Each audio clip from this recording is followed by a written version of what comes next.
একটি মাত্র পাসওয়ার্ডের সাথে চিরতরে হারিয়ে গেছে ২৫০০ কোটি টাকা। কানাডার সবচেয়ে বড় ক্রিপ্টো এক্সচেঞ্জের মালিক জোরাল্ড কোটেন ২০১৮ সালে আকস্মিক মারা যান।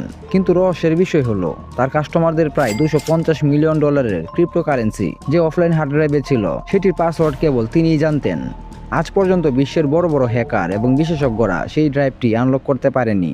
অনেকেই মনে করেন তিনি আসলে মরেননি, বরং পাসওয়ার্ড নিয়ে প্লাস্টিক সার্জারি করে কোথাও লুকিয়ে আছেন।